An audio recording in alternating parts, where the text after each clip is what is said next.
All right, let's jump right in. Today we're going to talk about one of the most important concepts in all of ecology, but we're going to look at it through a pretty different lens. We're going to imagine our planet's natural systems as one giant, incredible factory.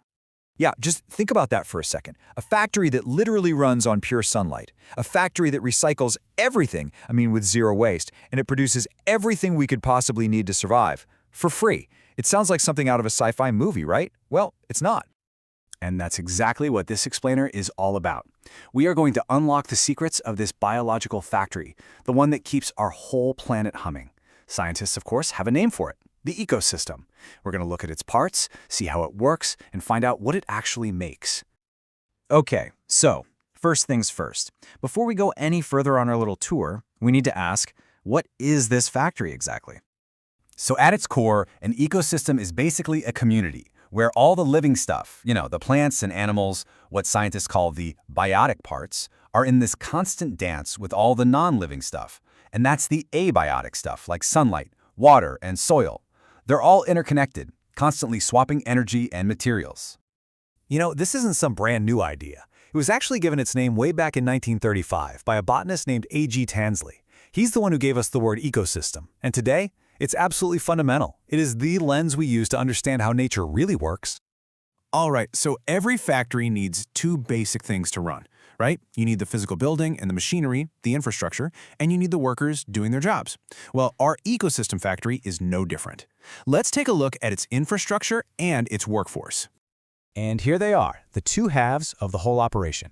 On one side, you have the abiotic components. That's the factory's infrastructure, all the non-living parts. And on the other, the biotic components. That's the workforce, every single living organism in the system.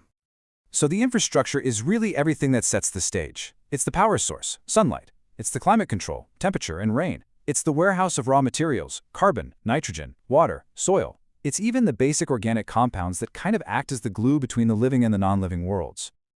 Now let's meet the workforce. It's kind of like this. The producers, your plants and algae, they're the solar-powered assembly line, creating food from sunlight. Then you've got the consumers, that's us and other animals, we're the ones using the products. And finally, you have the decomposers, bacteria, fungi. They are the master recycling crew, breaking everything down so all those raw materials can get used all over again. So we've met the infrastructure and the workers, but how does this whole factory actually run? What are the core processes keeping the lights on and the assembly line moving? Well, it really all comes down to two key functions. And it's so important to get the difference here. Energy flow is a one-way street. It comes in from the sun, gets passed along the food chain, and is eventually just lost as heat, gone. But nutrient cycling, that's a perfect round trip. Materials like carbon and nitrogen are never lost. They're just used and reused, endlessly recycled by the decomposers and put right back into the system. And get this factory has its own long-term development plan. It's called Ecological Succession. This is just the natural way an ecosystem matures over time. You know how a bare field slowly turns into a big, complex forest? The factory is always upgrading itself. And to keep everything running smoothly, the factory has an incredible self-regulation system called homeostasis. Honestly, it's like a thermostat. If something disturbs the system, all these feedback loops kick in to resist the change and pull things back into balance. Okay, now for the part that really affects us directly. What does this incredible factory actually produce?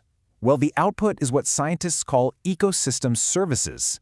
And they are the absolutely essential goods and services that support, well, all of us. We can pretty much group these services into three main categories. You've got your provisioning services, which is the actual stuff. You've got regulating and supporting services, which are all the critical behind-the-scenes processes.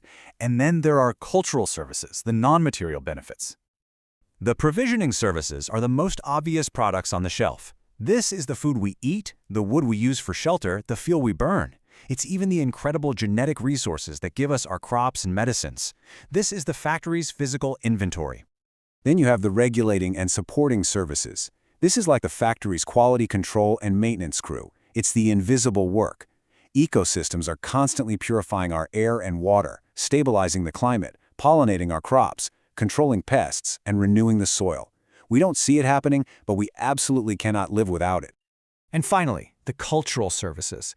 These are the benefits that enrich our lives.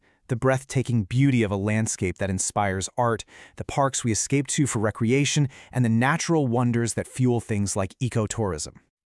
So this factory provides us with, well, everything. Which brings us to a really crucial final point. What is our role in all of this? You know, the main takeaway here is simple but profound. These systems provide the essential benefits that sustain not just nature, but our entire human civilization. We are completely, 100% dependent on the output of this biological factory. Which leaves us with a final, pretty provocative question. This factory has been running itself perfectly for millions of years. It doesn't need our help. So what are we? Are we its best customers, using its products responsibly?